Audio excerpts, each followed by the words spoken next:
notre très cher Hugo, qui nous a fait une chronique aux petits oignons. Une petite phrase pour la chronique. Yeah, America, yeah. Yeah, énorme. Jingle.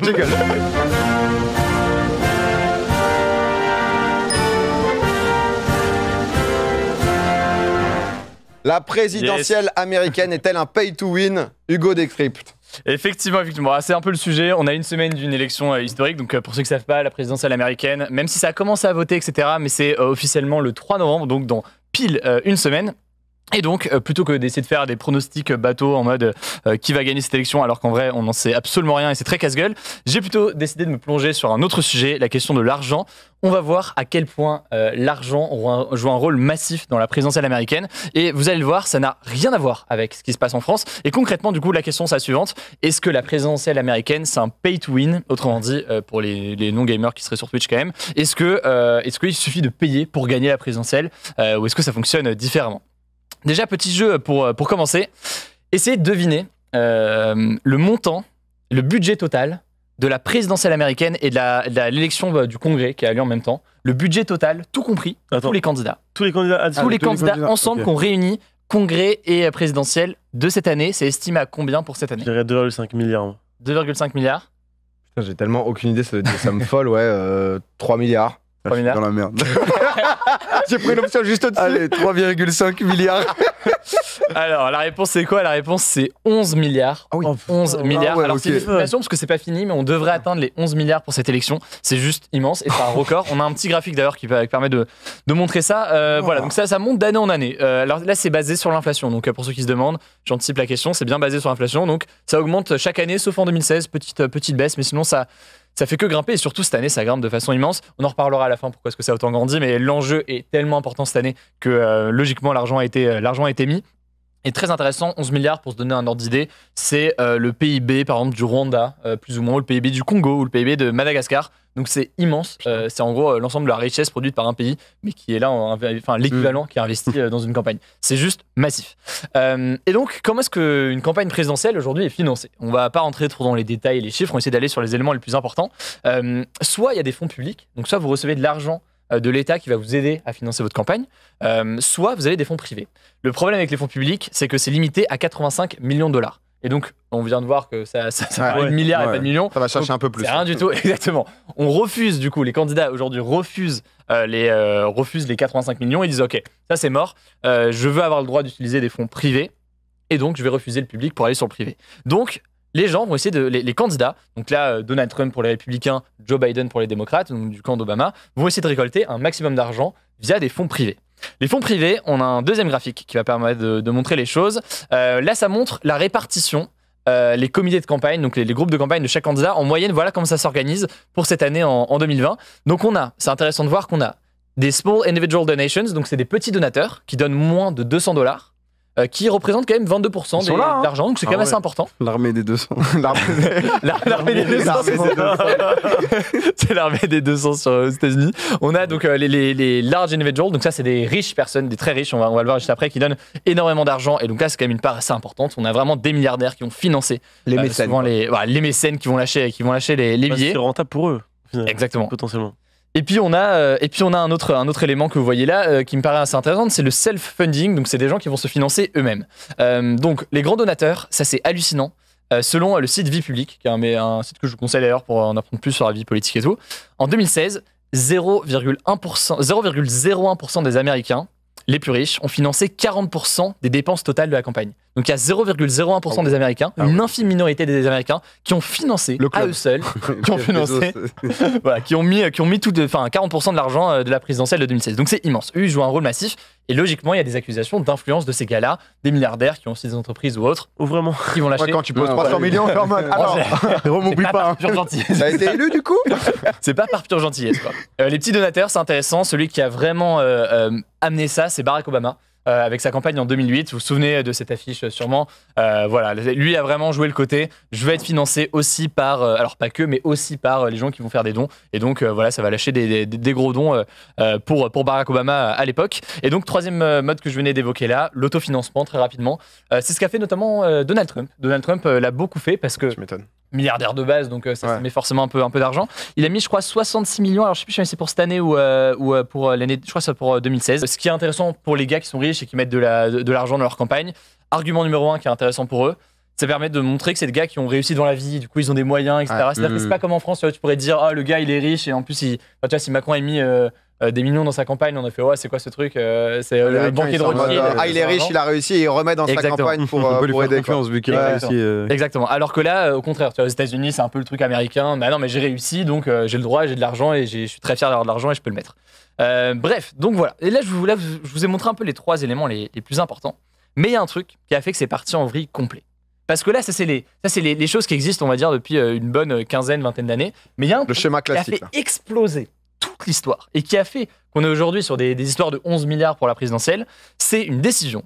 En 2010, la Cour suprême, donc c'est en gros l'institution judiciaire la plus importante aux États-Unis, a dit, pour faire très simple, elle a dit, ok, maintenant, les entreprises privées, vous pouvez financer des campagnes présidentielles de façon quasiment illimitée. C'est genre, il n'y a pas de règle, pas de limite. Ah ouais. Si on résume vraiment le truc, c'est vous financez autant que vous voulez les campagnes. C'est vraiment, et donc là, c'est parti en vrille complet depuis 2010. Et donc là, vraiment, là, c'est un autre univers. Hein. C'est concrètement ce qui se passe, c'est qu'on a des groupes qui se sont formés, qui sont appelés les super PAC. Et ces groupes-là, ils peuvent, donc ils doivent être, en théorie, ils doivent être détachés des groupes de campagne officiels des candidats. Donc en théorie, ils doivent être indépendants du camp de Biden ou du camp de Trump. Et ils ont le droit après de financer autant qu'ils veulent des trucs pro-Trump ou anti-Trump ou pro-Biden ou anti-Biden. Donc ces groupes-là qui ont une manne financière immense, ça se compte en milliards, sont censés être indépendants, mais en réalité ils ne le sont pas du tout. Et donc ils sont très proches en réalité des candidats. Donc en gros, 2010, décision, ça devient possible pour les entreprises de lâcher de l'argent, ça vaut aussi pour les lobbies, ça vaut pour tout ça. Et c'est public. Donc là. Et c'est pas totalement public. Et c'est ça en plus le Ok. pire dans l'histoire, c'est qu'on a aussi... Ah, tu peux le cacher, quoi. Tu peux Exactement. camoufler que. Oh putain, C'est qu'on a aussi, je vais pas rentrer dans les détails juridiques parce que ça va devenir insupportable, mais on a aussi des très riches donateurs. On sait pas qui ils sont, on sait pas combien ils ont donné, mais via ces trucs-là, ces super PAC, comme on les appelle, ils vont pouvoir en fait financer des candidats. Et donc là, ça devient assez vénère. Et donc les lobbies prennent une place très importante. C'est la conséquence assez directe dans la campagne. Et ça vaut d'ailleurs pour les tous bords. Déjà, lobby d'ailleurs, c'est intéressant de le dire. C'est pas forcément un gros mot en soi, le mot lobby. Qu'est-ce que c'est un lobby? C'est Non. un groupe d'intérêt qui défend quelque chose, qui est pour ou contre quelque chose, et qui défend un intérêt auprès de politiques. Mhm. Et donc là, on a des lobbies pro-écologie, pro-armes à feu, pro-machin. Et donc, on a typiquement Hillary Clinton en 2016. Elle a reçu plus 78 millions de dollars des professionnels de la finance, 800 000 dollars de l'industrie des énergies fossiles. Donc voilà, Ouais. ça lâche de l'argent et c'est... Parce qu'il y avait une question là-dessus, justement, c'est quoi l'intérêt pour les entreprises? C'est tout le principe du lobby, de le moment où tu commences à avoir mis plusieurs millions dans le candidat, ensuite t'es en mode, du coup, la loi, on est d'accord que. Et ce qui est dingue, c'est que là c'est un truc qui est très concret, quoi. C'est-à-dire que vraiment, il y a via ces super PAC des trucs qui sont quand même publics, et donc on voit que le NRA, le lobby des armes, qui est souvent plus quand même côté républicain, va lâcher beaucoup d'argent, mais peut aussi d'ailleurs financer potentiellement des démocrates. On va avoir plein de lobbies différents qui vont lâcher de l'argent pour influencer directement sur la présidentielle, et donc c'est assez choquant de voir à quel point c'est une place immense. Voilà donc pour les financements, vous le voyez, du coup ça peut partir complètement en vrille. Donc là 11 milliards, petit record cette année, ça ira encore plus loin lors des prochaines élections. Maintenant, petit sujet qui peut être intéressant, à quoi sert cet argent à votre avis? Marketing, quoi, marketing, ouais, visibilité. 12 milliards. La pub, ouais. Ouais, bah c'est ça, essentiellement c'est ça. Concrètement, en fait, ce qui se passe, c'est qu'on a une immense partie de l'argent qui va dans payer pour de la pub. Et contrairement à la France, où c'est très contrôlé, je sais pas si vous voyez, les dernières présidentielles en 2017, il y a tous les clips de campagne des candidats qui sont diffusés les uns après les autres, et c'est bien encadré, machin. Aux États-Unis, c'est très différent. Il y a des pubs à la télé, il y a des pubs un peu partout. Et donc, ça va très très loin. Et donc, il y a beaucoup d'argent qui est mis là-dessus. Et quand c'est pas là-dessus, ça peut être sur des réseaux sociaux ou autres. Il n'y a rien qui est encadré, c'est-à-dire parce que nous en France, tu me dis si je me trompe, mais il y a quand même un truc sur le temps de parole global par rapport aux apparitions dans les médias, etc. Aux États-Unis, c'est juste nos limites de let's go mon pote, t'as 1 milliard, on y va. C'est genre, Alors, y a rien. sur l'argent, clairement, ça part en vrille complet. Ok. Parce qu'il y a il est censé avoir un contrôle. De la même façon que tu as les super PAC sont censés être indépendants des candidats, mais en réalité, c'est pas le cas. Bien sûr que Donc non. c'est, voilà. C'est le capitalisme exacerbé, c'est-à-dire que genre tu es une société, tu t'as des intérêts à défendre, le parti qui les défend, tu lui donnes un max de thunes. C'est ça. Et donc on va voir d'ailleurs après, en fait, c'est finalement eux les grands gagnants des élections à chaque fois. C'est les entreprises qui ont le plus d'intérêt à mettre de l'argent dans cette élection. Donc concrètement, à quoi ça sert? Médias, visibilité, etc. Avec toutes sortes de campagnes de pub. J'en ai sélectionné une ou deux pour voir un peu la diversité de ce qu'on peut avoir. Une première qui a été diffusée par l'équipe de Donald Trump. Je vous conseille d'aller voir la chaîne de Donald Trump. C'est bizarre de dire comme ça, mais sur la chaîne YouTube. T'as pris combien, toi? Biden aussi, évidemment. Mais... Le petit voyage aux États-Unis là. Moi, je vais pas me faire refuser à l'entrée demain. Donc, non, mais vous allez sur la chaîne de Donald Trump, mais pareil, Joe Biden, vous voyez un peu leur clip de campagne. Là, on en a un premier qui a été diffusé par l'équipe de Donald Trump qui montre Joe Biden comme étant un zombie, littéralement. Parce que Joe Biden, non, ça c'est celui de Joe Biden. On va voir l'autre plutôt qui est, je pense, voilà. Tu peux diffamer. Quand tu spots en zombie, comment voir un zombie? Ça c'est Joe Biden. Je sais pas si on a le son, mais. With your help, we can prevent the zombie uprising. I'm Donald Trump, and I approve this message. Voilà, je suis Donald Trump et j'approuve ce message. Ou en gros, petit clip de campagne payé par c'est sa fille, non, je crois qu'à un moment qui l'embauche. Ouais, t'as cette image, en gros. Mais c'est vraiment ce truc de campagne de déstabilisation. Et ce qui est intéressant, c'est que souvent dans les campagnes qu'on a, encore plus qu'en France, les campagnes ont quand même tendance à se centrer sur le candidat qu'ils défendent. C'est genre, on a du budget pour la campagne de tel candidat, on va défendre ce candidat. Aux États-Unis, vous regardez quand même les stratégies de certains candidats, c'est peut être full. Le gars a sorti une phrase bizarre ou alors il a fait un truc chelou. Allez, plein de campagnes sur lui, des grosses vidéos pour le discréditer, se foutre de sa gueule, etc. Donc c'est assez ouf. Autre vidéo qu'on peut montrer, parfois c'est des vidéos aussi un peu mieux produites, mais pareil, Trump en a fait aussi des sympas, mais là c'est Joe Biden qui a une vidéo assez bien produite. Parfois c'est des trucs, on dirait des pubs à la Nike en mode un peu motivant machin.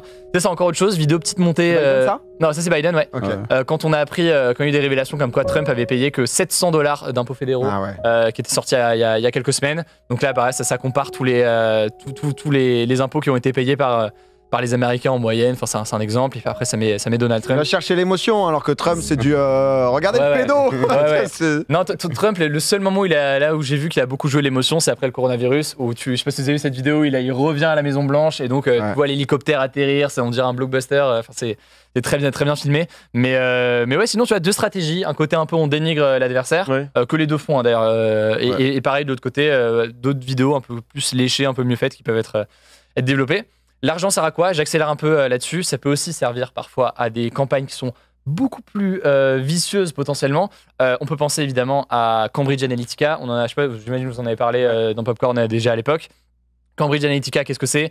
Là, c'est le documentaire de Great Hack qui est sur Netflix que je vous conseille pour découvrir l'histoire. C'est des publicités ciblées sur les réseaux sociaux avec des stratégies quasiment militaires ayant pour objectif de faire remporter Donald Trump aux États-Unis. Et donc en fait, c'est un algorithme très puissant et des données surtout qui sont utilisées pour permettre de cibler de façon très précise et avec des publicités très personnalisées chaque électeur américain, surtout dans les États cruciaux aux États-Unis où ça peut passer d'un coin à l'autre et pour faire en sorte que ça vote Donald Trump. C'est un exemple, encore une fois, de choses un peu plus obscures qui peuvent être financées. Les technologies de deep learning et tout qui permettent ça, elles existent depuis peut-être 5-6 ans, mais là, c'est peut-être l'élection où ça va être le truc clé en fait. Totalement. Donc il y a tellement de recherche et développement à mon avis qui a dû être investi dans des centaines de millions d'euros dans ce truc-là. Et certains accusent Facebook et tout de ne pas faire assez contre ça, donc c'est un peu aussi un truc où les plateformes ont un rôle très important. Bref, c'est encore un autre truc qui peut être effectivement. Justement en fait, les mecs ils vont essayer de forcer les algorithmes des réseaux sociaux pour les pousser à l'erreur, un peu comme quand à un moment donné tu tapais download Apex sur Google et le premier résultat c'était Fortnite. Donc en fait, c'est-à-dire que c'est pas la faute de Google, tu vois. En fait, il y a eu des mecs qui ont taffé pour que ça fasse ça. Il essaie de passer dans les trous, mais là, c'est ce que tu disais tout à l'heure. C'est sûr et certain qu'à mon avis, dans la campagne de Trump, il y a des mecs, leur job, c'est de faire en sorte que Facebook fasse passer des articles qui sont pro-Trump à des gens qui sont potentiellement des électeurs indécis. Et en fait, ça va être du sort de reverse engineering sur les réseaux sociaux pour que justement les réseaux sociaux qui se targuent d'être neutres se fassent baiser en fait. Donc c'est clairement ça l'objectif. C'est une sorte de lutte à chaque fois entre les deux. Il y a aussi, j'accélère un peu, des dépenses assez étonnantes. On a eu par exemple $110 000 dépensés par Trump en 2016 pour des pochettes en fait qui avaient pour objectif, quand Trump était en réunion avec des gens pour faire des levées de fonds pour sa campagne, donc pour essayer de convaincre des gens de donner de l'argent pour des riches en l'occurrence pour donner plusieurs millions ou je ne sais quoi pour sa campagne, eh bien, il mettait les téléphones des gars qui étaient invités dans des pochettes qui empêchaient les gars d'enregistrer ou de faire quoi que ce soit avec leur téléphone, de façon à ce que Trump puisse parler librement sans être enregistré ou autre. C'est 100 cas on veut pas que ça fuite. Non, ça peut se comprendre, ça peut se comprendre. On sait jamais ce qu'il se dit lors de ces trucs. Et au passage, pour ceux qui se demandent, c'est très différent en France. Pourquoi ? Parce que c'est déjà beaucoup plus encadré, même s'il y a eu des affaires. Sarkozy, une affaire des soupçons révélés par Mediapart de financement, par la Libye, etc. Bref, mais ça reste quand même beaucoup plus encadré. Il y a aussi un remboursement de 50% des frais de campagne si jamais on atteint au moins 5% des voix à la présidentielle. C'est l'enjeu pas mal. Il y a tout un tas de choses qui visent à réguler. Il y a les comptes de campagne qui sont déposés, etc. Donc c'est quand même beaucoup plus régulé. On fait pas ce qu'on veut en France. Il y a des dérives, il y a des trucs qui vont pas, mais c'est quand même beaucoup plus régulé qu'aux États-Unis. Et j'ai envie de dire, heureusement, quand on voit comment ça se passe là-bas. Rapidement pour terminer, du coup, petite conclusion. Du coup, est-ce que l'argent fait l'élection et est-ce que la présidentielle américaine, c'est un pay to win ? Déjà, c'est intéressant de voir qu'il y a des gars qui ont mis une fortune et qui n'ont pas du tout marché. C'est ce que je me demandais. Est-ce qu'il y a des trucs qui ont gagné même s'ils avaient genre la moitié du budget? Moi, j'attends Kanye West, là. T'as des gars, on attend Kanye West, qui est quand même sur les bulletins de vote et tout. Mais parce qu'il a réussi à se présenter à temps dans certains États américains. Donc, il y a son nom, donc tu peux voter pour lui. Bon, après, je ne sais pas rien à faire, mais voilà. Mais donc, on a Bloomberg, par exemple, donc riche milliardaire américain, un grand homme de New York. Et donc, lui a dépensé plus de 1 milliard de dollars pour sa campagne pour la primaire démocrate. Donc c'était avant même l'élection, c'était pour pouvoir être le candidat du camp démocrate pour affronter Donald Trump. Il avait mis 1 milliard en quelques semaines, quelques mois, je sais plus. Et au final, il s'est retiré parce qu'il n'avait pas réussi à s'en sortir. Donc... Quand tu rentres chez toi le soir, quand t'es seul dans le lit, tu regardes le plafond, c'est un milliard. Un petit milliard qui est lâché comme ça. Écoutez, c'est comme ça. Non, en fait, ce qui est intéressant sur cette question de l'argent dans la présidentielle, j'écoutais il y a quelques jours un podcast que je vous recommande qui s'appelle La Story des Échos. Et un chercheur, Alex Meyer, disait c'est pas forcément celui qui a le plus d'argent qui gagne la présidentielle américaine. Mais si jamais vous n'avez pas d'argent, si vous n'avez pas d'argent dans cette élection, vous pouvez même pas participer. Donc c'est un truc où juste il faut un minimum. Et c'est pour ça aussi qu'on a deux camps, les démocrates, les républicains, et que c'est des machines à faire gagner les élections et qu'il n'y a pas 36 000 partis comme en France. C'est que il y a besoin juste d'une force de frappe qui est massive en termes d'argent et de machin. Mais après, les partis polarisent les idées. Et donc après, le lobbyisme et toutes les entreprises font qu'ils ont forcément des thunes. Mais c'est pas vraiment eux qui mettent l'argent, c'est de l'argent de dons. Question peut-être un peu con. Il y a déjà eu un président hors démocrate républicain ? Hors démocrate, dans l'histoire, il y en a. Je veux pas dire de bêtises. Ok, mais c'est récemment. En tout cas, récemment non, et c'est très compliqué. On a même souvent des profils comme même Alexandria Ocasio-Cortez, tu vois, ou Bernie Sanders, ou des gars comme ça qui se sentent pas forcément vraiment sur la ligne du Parti démocrate, qui est pour eux en général un peu trop à droite, parce qu'eux sont plus à gauche quand même que la ligne générale de Joe Biden ou du Parti démocrate. Mais ils se disent, faut quand même, pour faire la présidentielle, faut aller au sein du Parti démocrate. Et d'ailleurs, je noterai un truc que refuser l'argent des riches donateurs, des lobbies, des machins, c'est devenu du coup un argument de campagne. Et c'est intéressant de le voir. Alexandria Ocasio-Cortez, elle joue beaucoup là-dessus. Elle joue beaucoup dans ses campagnes de dire je veux être financé par des petits dons de moins de 200 $, pas par des lobbies, etc., pour pouvoir l'emporter. Bernie Sanders a fait beaucoup ça, ce qui ne veut pas dire que l'intégralité de leur financement, c'est des dons, des petits dons, parce que c'est pas ça. Mais ils jouent quand même beaucoup sur cette image de dire nous, on va prendre, on va être financé par la population pour faire notre campagne. Et donc, potentiellement, peut-être qu'à l'avenir, le fait de se démarquer de ces modes de financement immenses pourra être une solution pour se démarquer et s'en sortir, du moins en termes de com. Plus cette recherche et développement sera casualisée, plus elle sera à l'accès de tout le monde et plus ils pourront gagner naturellement. Donc c'est intéressant en vrai de voir comment ça a évolué, mais juste l'argent est un truc massif aux États-Unis et je trouvais ça cool de voir à quel point c'est massif, à quel point les lobbies aussi sont présents et comment ça influence complètement l'élection de la première puissance mondiale, rien que ça. Donc voilà. Hugo, c'est un 10 sur 10. Comme on applaudit. J'ai vu que Kamel était à deux doigts. Non, honnêtement, comme d'habitude, c'est une masterclass, la chronique d'Hugo Travers sur Popcorn. On se rend aussi compte qu'on est quand même assez bien lotis en France. Je pars demain aux États-Unis pour couvrir la présidentielle et un des trucs qu'on ira voir et qu'on couvrira, c'est aussi les longues files d'attente où tu dois parfois attendre 8, 9, 10 heures pour aller voter aux élections. Enfin, ça a commencé là déjà, non? Ça a déjà commencé à voter, parce que tellement il y a de monde, sinon le jour J c'est impossible. Sur Twitter, il y a des gars qui font regarder les gens courageux, c'est trop bien, ils vont attendre pour voter, on est fiers de nous et tout, on va aller voter. Je suis en genre ok, vous êtes peut-être fiers de vous, mais c'est honteux qu'on ait à attendre 10 heures pour aller voter, quoi. Il y a pas à être fier de ça, quoi. C'est une honte, genre. Enfin, bref. Comment c'est peu petit coup de gueule, hein, je. Ah non, il faut, hein, ça. Pour finir, quand même. Attendez, un petit coup. Vous pourrez suivre ça sur la chaîne d'Hugo Décrypte, comme d'habitude, qui a passé le 1 million d'abonnés. Félicitations aussi. Et c'est vrai, quoi, il y a Trump déjà qui est en train de dire, donc s'il n'est pas élu, genre que la seule solution, s'il n'est pas élu, c'est qu'il y a eu une fraude. Donc ça annonce des mois assez chargés quand même. Il y a des craintes de grosses manifs, parce qu'il y a des grandes chances que la semaine prochaine, on pourra peut-être en reparler rapidement la semaine prochaine, mais que la semaine prochaine, il y a même de très grandes chances qu'on n'ait pas les résultats le jour J. Et donc en fait, il faille plusieurs jours ou plusieurs semaines avant de connaître le prochain président des États-Unis. Okay. Ce qui peut entraîner potentiellement des soupçons de fraude, ce qui peut entraîner des manifs. Ça va être chargé dans la prochaine. Je pense qu'il va rester, Hugo. Je pense qu'il y a un petit bois là-bas qui va partir. Voilà donc pour le replay de mon passage dans Popcorn chez Domingo cette semaine sur Twitch. En ce moment, je suis donc aux États-Unis. Demain, sur cette chaîne YouTube, je sors mon reportage en immersion dans un meeting de Donald Trump. Et puis, vous pouvez aussi suivre les coulisses sur Instagram, en plus de nos résumés d'actualité. Le nom du compte, c'est Hugo Décrypte. On a dépassé les 700 000 abonnés. Merci pour votre soutien. On se dit à très vite.